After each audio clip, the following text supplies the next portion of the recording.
and welcome to the new episode of the SevenJackpots podcast, the podcast where we talk about everything online gambling in India. This episode, we are going to venture a little bit over to the world of gaming and the kind of the in-between land there, because we want to talk about loot boxes in this episode. So for those of you who don't necessarily know what a loot box is, maybe I should explain it. A loot box is a box. It could be a box. It could be a wheel or some sort that is existing in a game that is not necessarily a casino-based game, but a gaming game such as like Fortnite or Overwatch or Diablo. And these boxes contain randomized items of varying rarity or quality in the game. And often you can purchase these loot boxes with real money. So that's basically what we want to talk about today. So if we want to start on that, I guess we can start with the question if we have played games with loot boxes then.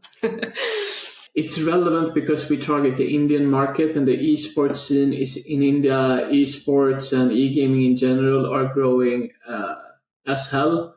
And a lot of our users, if you look at the demographics and geographics, we have a quite young player base compared to other European markets. So I think that's something that stands out. So I assume, or I know that a lot of our players who gamble in India also play some types of esport games. So I think that there is a good connection there. And to follow up on your question, I love to play League of Legends. So that's one of my favorite games that I've been playing for the past 5-6 years, both from a computer, obviously, but also from my mobile phone.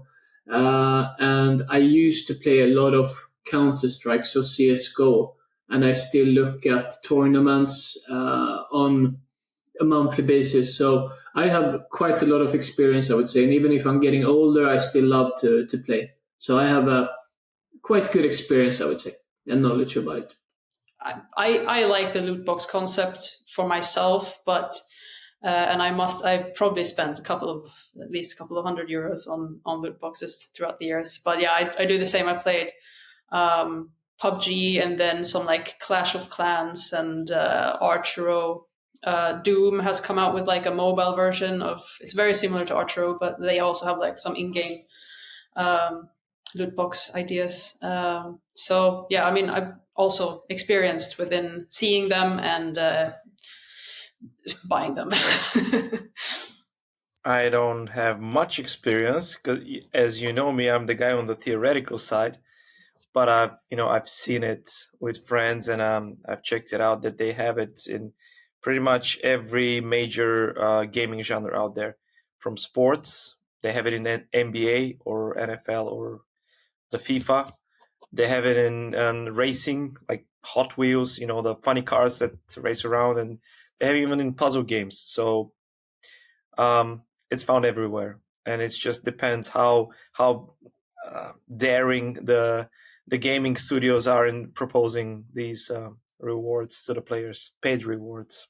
I also think, because I was obviously thinking about this when I did some preparation, and I think, at least for myself, the main reasons why I buy things basically in-app purchases or in-game purchases, because that's what it is ultimately, is because I want my champions when I play League of Legends to look cooler than the original skin that you get. And obviously, if you play a lot, it's not like you're getting addicted to it. Yes, that's one part of it, but you want to be better and better. And there is obviously a ranking system or a tier system in the games that I play. So the higher you climb, the better players you're playing against. And being a part of that community is to make sure that your avatar or your champions looks much cooler. And that is obviously something that the game developers have catered for when they build the game. So I would say, from a personal experience, that the reason why I love loot boxes and I buy them or skins is because I want my champs to look better, and I want to be more unique when I play. It's not just about performing and developing in the game. It's about the look and the feel also. So when I go to myself and ask why do I love it, it's because of that. Yeah, I mean, it's kind of like if you have a favorite football player, you know exactly how that player looks. I mean, if you would say, oh, I like Zlatan, you know exactly how Zlatan looks because he has a specific look. And that's kind of like the same thing in these games is that, I mean, all the avatars from the beginning, they all look exactly the same. So by creating this identity, this is like the only way for you, except from your microphone, obviously, that's the only way for you to like stand up from the crowd. So I definitely understand why the skin specifically is so popular. All right, but help me out here. Since you guys have played those, and I've only seen them, and so that's secondhand, that's not playing, and they have monetary value.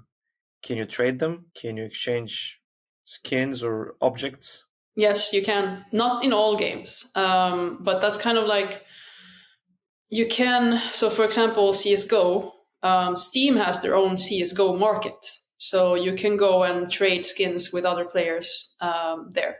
But I guess that like the thing is like, as far as I know, unless you do one of those like like those Japanese ball games where you have to go around the corner to like exchange them for a thing, and then you can exchange them for money because you're not allowed to gamble in Japan. This is kind of like the same thing. Yeah, pachinko machines. This is kind of like the same thing. You can trade, and there are even skin-based gambling sites where you bet your skin to get another skin, but then you can somehow exchange them for crypto, and it's very like unregulated, and that's probably like the darker side of of the skins, like this in on a specific, like if you're talking about skins specifically.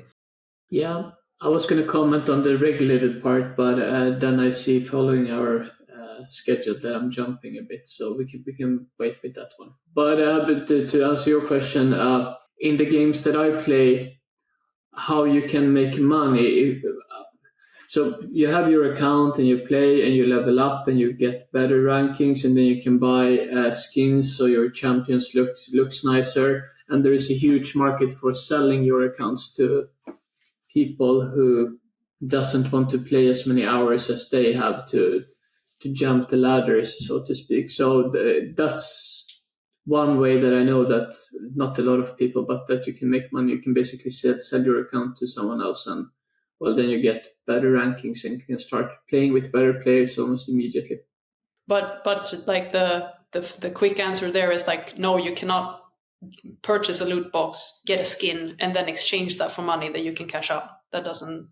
But you can auction it off. Yeah, you can auction off your account basically, or you can trade it to someone who, on the backside pays you outside of the game, and then you can trade that to them, of course. Which is probably a good segue into what's the difference between loot boxes and gambling is, because it's a really like I think this is like such a complex topic because it can go in many directions. I mean, personally, I do think that loot boxes equals to gambling, which is I believe is problematic. That doesn't mean that I am against loot boxes, but it for me ties in with the regulation. So I'm guessing like what do we think? Like where do we stand? I'm standing at it's gambling. But I guess it depends on what type of loot box you refer to. But in general, you always get something for the purchase that you pay. You pay for something and you get something. Maybe you don't get the nicest skin or the best skin on your AK-47 when you play CS:GO, but you at least get something for your money. So it's not.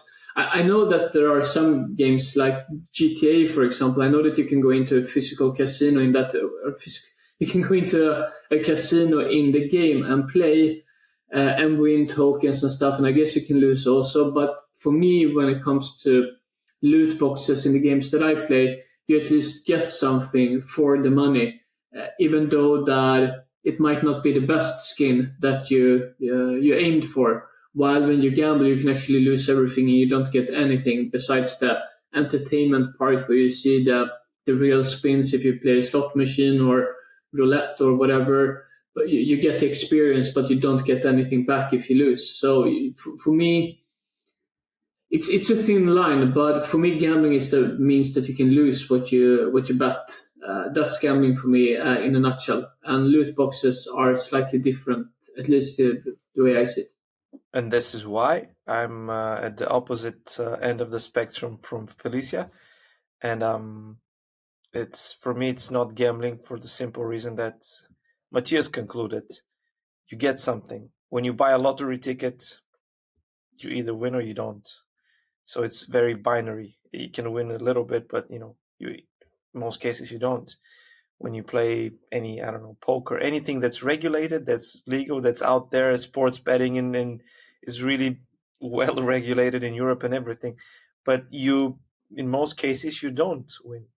So you aim for a chance for something bigger. Loot boxes are just entertainment spending. You buy something, you get a piece of chocolate, you know what you're getting. I don't like this chocolate. Next time I'm gonna try a different one. But I agree with what you said earlier, Felicia, that it's all a matter of regulation. Because if people don't like minors spending, like a 12-year-old spending too much money on gaming, that's a very simple discussion that they should have. And they're setting limits, and this is why gaming should be regulated on a bigger scale. Because if you don't play responsibly, if you spend 8 hours on a game that allows loot boxes, the loot boxes are the least of your problems there. I mean, you can buy 100 lottery tickets. You can bet €1,000 on a game or a poker game. You can't really spend that much in a short amount of time in just regular games. So, and then lose them all. So it's all about responsible gaming and the types of games and in-app and in-game purchases that they're allowed. So if they're regulated on a national or any other scale, that's a different story. Why do you think it's gambling, Felicia? I would like to hear your thoughts around that. In my opinion, it's kind of like when you're gambling a casino game. You put in money, and yes, I do agree with that thing as well. It's like you can actually lose the money. You can put money in and it actually disappears. You don't get anything back, which is like, yes, you are guaranteed to get something of some sort of in-game value if you purchase a loot box. But how I see it is like, you do only get with gambling. You can play, and then there is a risk of you losing money, but you can also win money, and that money is yours to take back. You can take that back, and you can actually use it for things, for food or rent or clothes or whatever you want to use it for.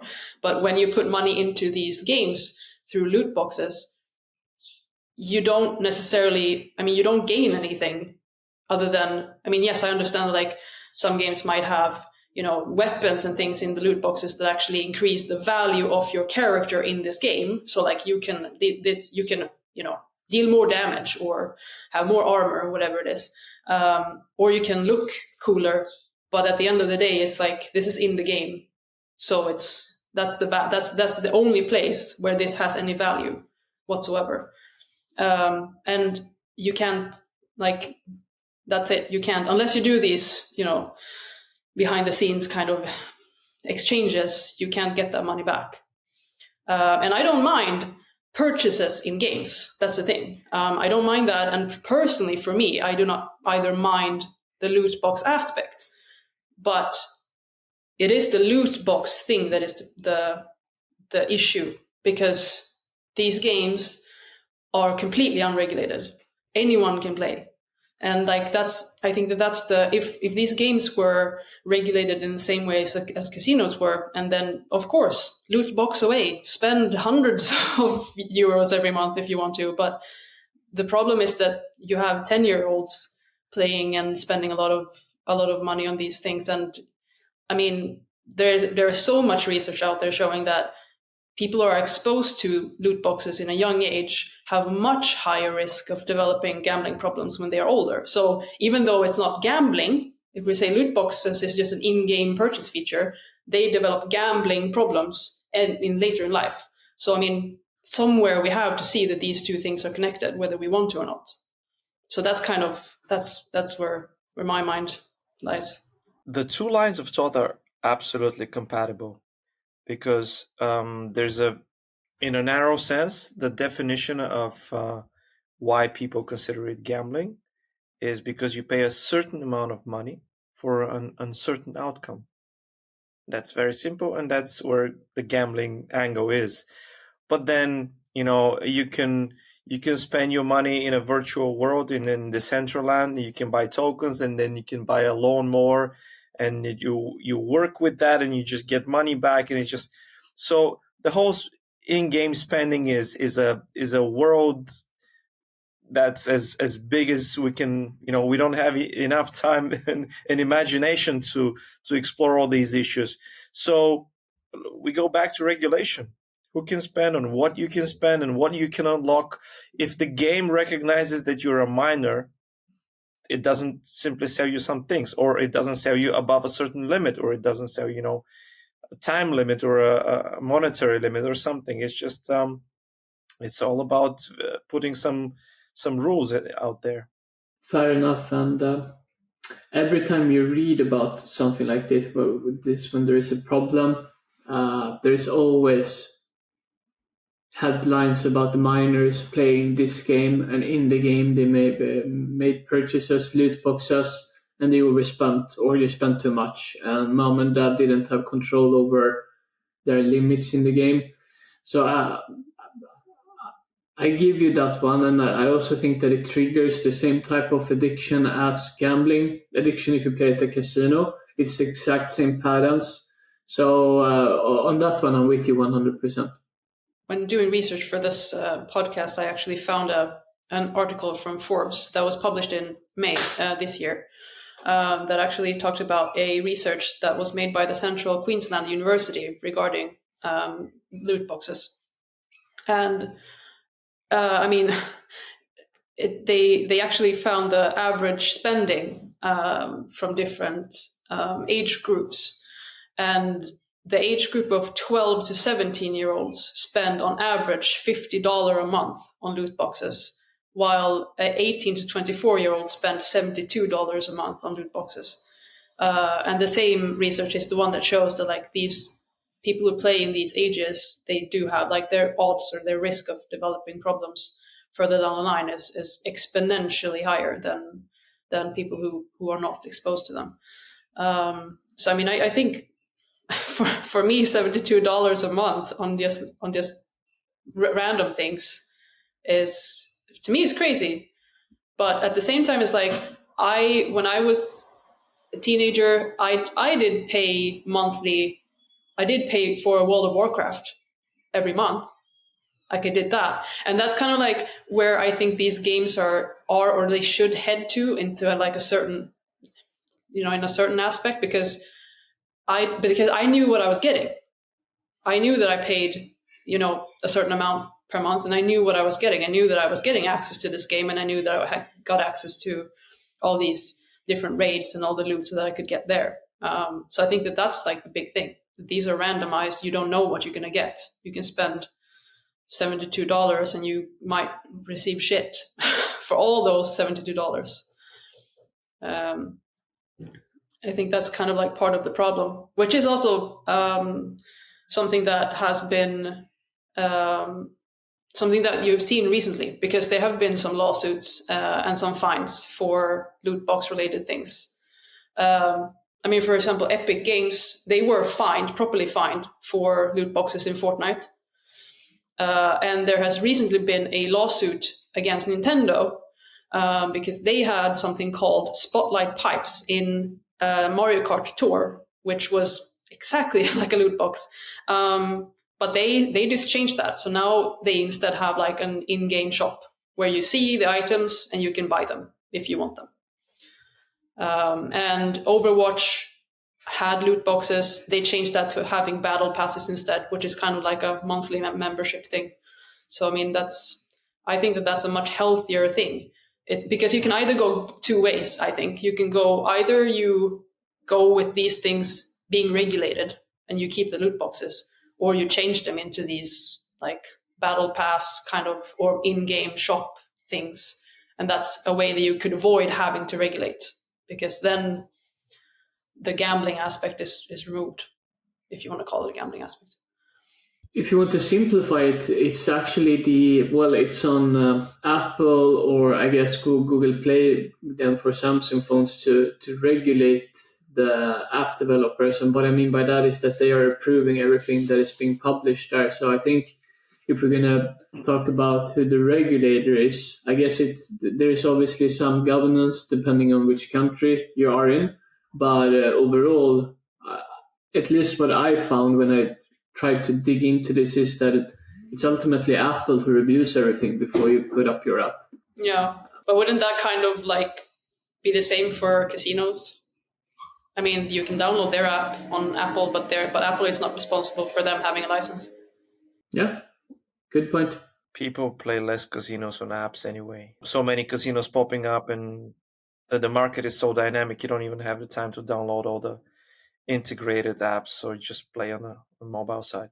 That's a very interesting phenomena, though, because if I think about myself when I play games, I always download the apps, and I don't think that you can play League of Legends from your browser. No, you have to download the app. But the pattern of playing casino is that you always do it through your browser. It's very rare that you download the app. So it's a bit different than playing games, I guess. The behavior, the consumption, and the behavior. It went that way because also I'm not really sure of how the back end of the thing looks, but it's much easier to update a site and just put out 10 new games today than to update an app, which requires testing periods and everything. So casinos put out like on average 2, 3, 4,000 games, and that's especially slots, and that's not doable over an app. So it gives you more liberty. But let's go back to to loot boxes, guys. Let's go back to loot boxes. And have you experienced any limitations on depending on the market? Because we all live in different countries. Moving around or playing with somebody across the world, have you seen any limitations? Like, because we talked about regulation and limitation, and do you know anything about that? Yeah, I know that there are some. I know that in the U.S. there are some states that have regulated them and like kind of limited them. Washington and California are two states, and I think that it is really I think it's included in the Dutch gambling regulation. So loot boxes have their own section there. Oh yeah, the Dutch were among the pioneers, of course, followed by the Belgians, because they always go together. No, the thing is that they were among the first to actually outlaw them in their pure form, and ask for companies to eliminate them, to block them on their territory. But I haven't seen it. I haven't opened the game in the Netherlands to see how the game changes, because these are very globalized games, and it's a multiplayer game that you play with somebody on the other side of the border, like a German friend, and the game doesn't work for you like that. So not sure how that works, but the Dutch have outlawed them, the Belgians have outlawed them, and in the UK they're thinking about it, but I'm not sure how far they went. I think though in Asia they went into a much more pragmatic direction and more scientifically solid way to approach that, because going back to my view on that, it's entertainment spending, and you need to probably put some limits on that. So the Japanese, I think they they allowed microtransactions, but they eliminated loot boxes as exactly because of the element of random returns that you get, and that's the gambling, the gist of gambling. So they still allow microtransactions in games, and you know what you're getting. It's out there. If you want to buy it, you buy it. If I'm not mistaken, because I don't speak Chinese, but from I know about the market is that the Chinese went into even deeper into the randomness of the thing. First, you were required to, because Tencent, for example, is has games all over the world, so they were required to publish games that have that display the chances of you getting a certain item. So by opening this one or clicking or buying it, you can get one of 5 or 10 items, and they're listed. And on the side, you get the chances: 1 in 10, 1 in 100, 1 in 20, or a percentage. And on the second level, they were even asked to provide the average drop rate for those. So it's 1 in 10 that you're getting something for that amount of money, but the average drop rate helps you determine how many of those you might open until you get the thing you want, and how long it's going to take you. So if it's going to take you too much money, or like playing a week for that thing, on average, you would consider yourself an average player, and that's not worth it. So it's all about transparency, and I think it's a really good thing to apply in regulations anywhere else. Yeah, it's actually true, because one of the mobile games that I'm playing is actually, is made in China, and that one has the feature of the loot boxes saying in X amount of chests or loot boxes, you are guaranteed to get a item of a specific rarity, for example. While I think that that's good, it's also really bad from a responsible gambling perspective, because it will tell you to be like, oh, well, I know that I'm going to get something, so I'm going to spend all that money to get there. So it might actually just entice you to play more or to spend more than you would have done if it would have been random. So it's a bit.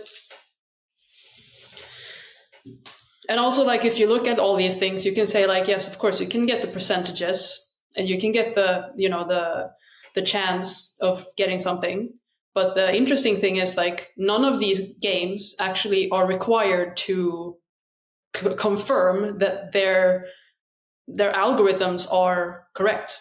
We don't hear anything about audits on these games, that their algorithms for the loot boxes are completely random. Like an online casino. Online casinos need to be, regulated, like they need to be audited on a regular basis for the random number generators and all that. And that's not really anything that you hear for Fortnite because there is no regulation. That's a very good point. I never thought about it. I'm just naive and assume things, but when you're saying it, it's really weird, actually. I also think, and now I'm jumping over to the next question a bit. Every time I download a new game, and I realize that in order to grow your base or build a better character, that you have to pay for it, I uninstall the game immediately. I hate that, because it's so weird that you build a game based on those mechanics, because that takes away all fun with playing. For me, I like to play skill-based game. I like to play board games as well. And I understand that adding the skins to make your character look better, I'm completely fine with that. But everything in a game that is related to buying more things to get better, that's the worst type of games ever. I hate them. I don't have it top of mind now. When you go to App Store, there are Clash of Clans is one game, for example, where you speed up the building of your empire by buying gems, and you throw in 10 gems, and all of a sudden you upgrade your own city. It's so bad. And those type of games I definitely want to be banned, because the whole game and the mechanics is based on you paying more, and the more money you have, obviously, the better you will be. So those games, in my opinion, should be banned completely, because it incentivizes you to burn money basically. Yeah, and I think that that was one of the when the Diablo mobile version came out. I think it's Diablo 2. That was definitely like a game that's just based on pay to win. And I know that there was someone who tried to get the best gear possible and see how much that would cost. And I think that person spent $100,000 to actually reach the top gear possible in that game, and that's ridiculous amount of money. that's They should simply put it on the cover, or when you download it, it's a pay to win model. Yeah, but then the weird thing is, why should you have to first pay for a game that you then have to pay for again to continue? And also, that's one of those things that is, especially when it comes to gear, like that things are actually making your character better. I mean, skins they're timeless. I mean, a skin is, if you have a really cool skin, it's always going to be really cool, right? Unless it goes out of fashion. But when it comes to, gear that will make your character better, you can have the best gear in the game, but if you wait a couple of months, that's not going to be the best anymore. They're going to come out with new things, and it's going to be better and better. I mean, that's kind of what happened. I mean, in World of Warcraft, it's like you reach a level, and then they release the DLC that increases 5 more levels, so you can get an even better character. But that's how games are, and especially now. I mean, they get developed and like get new things added all the time. So, I mean, what's the best possible thing that you can get if you hit the loot box jackpot today? It's not going to be the loot box jackpot in a year. It's going to be an outdated shit gun that no one's going to want to use. Yeah, but that's just market logic. Come on, that you wouldn't buy a new washing machine just because more efficient ones came out. Come on. Well, I would buy a new washing machine, but I wouldn't gamble to maybe get a good one or a really bad one. But it's paid entertainment. It's just, set your limits and just get your kids a monthly or weekly limit. But, it's paid entertainment. If they're transparent about it, and what you said, if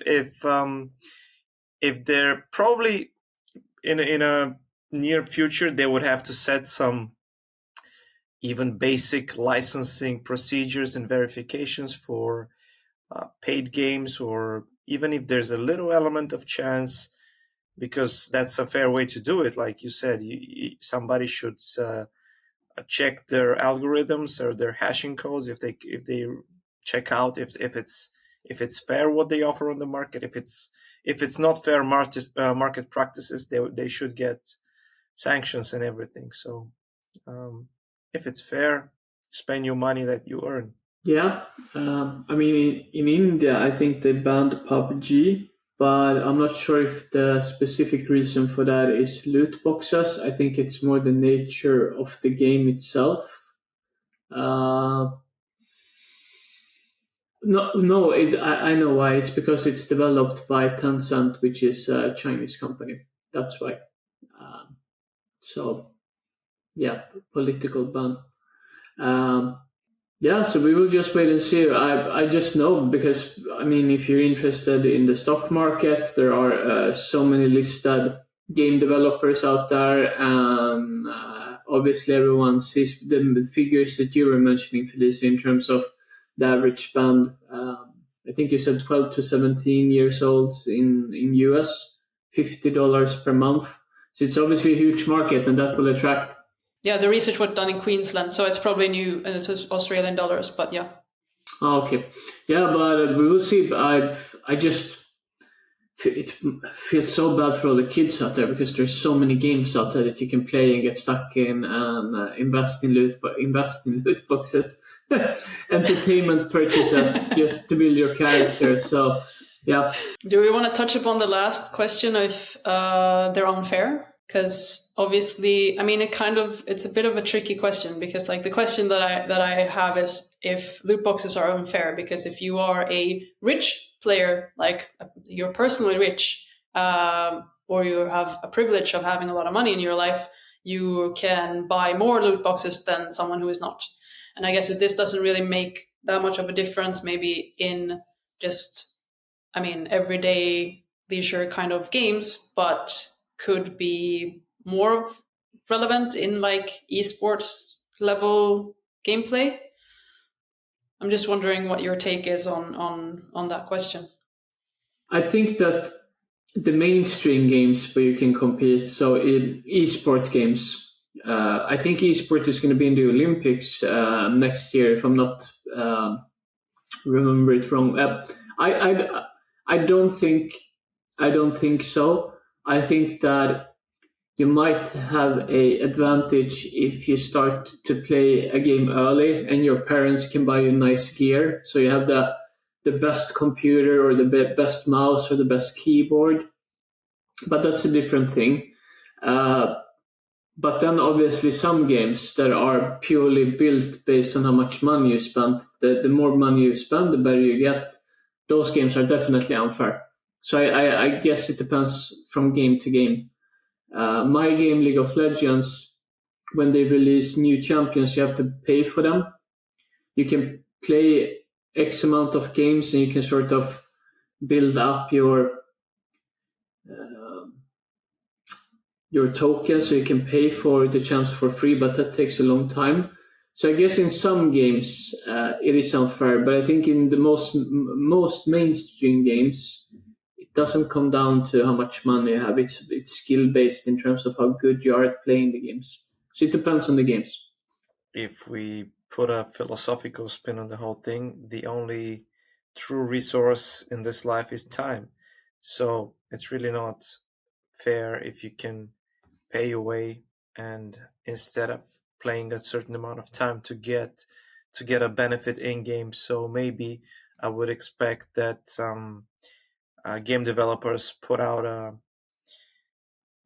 warning or a notice or a statistic that this game is based on at least 80% skill or 100% skill, or any other coefficient or indicator that shows kids that if they join this gaming community, they can play their way to beating others. Other than that, there's no way to gaining some recognition among your friends, so you just have to pay your way to that. And that should be even more fair, more straightforward. I'm not sure that anybody's going to pass that, but it's just brainstorming. But yeah, it is unfair if you can't pay and somebody else can. So skill games should put that out in should emphasize that they're skill games. I mean, esports has kind of been such a young period, so that everything is kind of like everything's just seen as esports, and that there aren't really that many there are subgenres because of the types of games, obviously, but I think that we might even see more subgenres because, for example, I'm guessing that it's going to just be at the end of the day, it's going to be like, yes, some people will never compete in Formula One because the truth is that the majority of all racers, except a very, very few amount, have all come from privileged families where they have had the money and the resources to put their kids to start driving really, really young. So, I mean, I'm guessing that some games will be those kind of like privileged player games, and that's going to be fine. And then you're going to have other games which are going to be much more available to the bigger group of humans. Like, I mean, football is like, if you are determined and you work really hard, you can become a really good football player. You don't need that much money to become a great football player, for example. It's impossible to do that with Formula One. So I would assume that that's where it will be heading in the future. Because play to win games, people are still going to like that. People are still going to want to be able to want to invest in their gameplay, I would assume. But that's really fine because you measure up to your peers.